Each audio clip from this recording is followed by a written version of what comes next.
पार्वताई रेसिपीमध्ये तुमचं सर्वांचं खूप खूप स्वागत।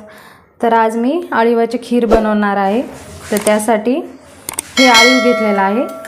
हे अळीव कोणत्याही किराणा दुकानावर तुम्हाला भेटेल। तर खूप साधी आणि झटपट होणारी रेसिपी आहे ही, पण शरीराला खूप पौष्टिक आहे। हिवाळ्याच्या दिवसामध्ये नक्की लहानांपासून ते मोठ्यापर्यंत घ्यायला पाहिजे। तर हे अळीव मी असं 2 चमचे अळीव हे रात्रीच भिजून ठेवलेला आहे। तर तुम्ही सकाळी पण भिजू घालू शकता, कारण हे लवकर भिजते। आता हे थोडंसं कडसर लागते जर आपण याची अशीच खीर बनवली तर। हे भिजून घेतलं तर याच्यातला कडवटपणा निघून जाते।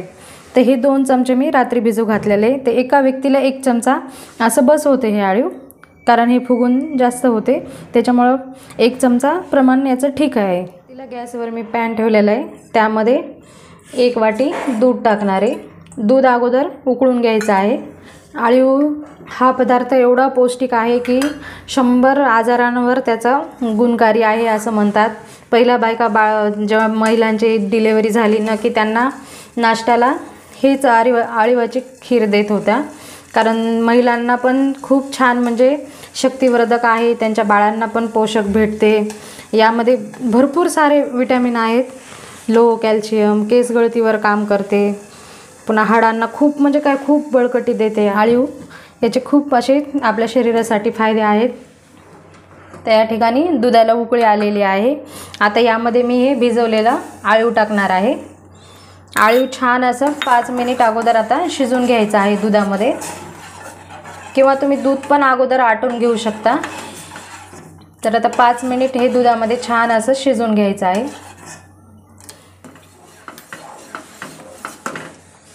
ते 5 मिनिट असं मी हे अळीव दुधामध्ये शिजून घेतलेले। खूप छान असं फुललेलं आहे हे अळीव।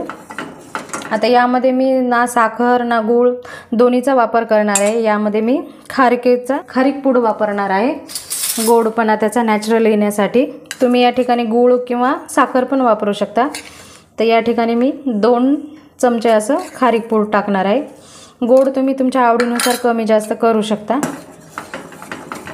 तर अळीव हा पौष्टिक असल्यामुळं आणि त्यात आणखीन त्याचा म्हणजे खूप पौष्टिकपणा वाढवण्यासाठी मी यामध्ये गूळ किंवा साखर पण वापरलेली नाही, नॅचरल म्हणजे खारीक वापरलेली आहे।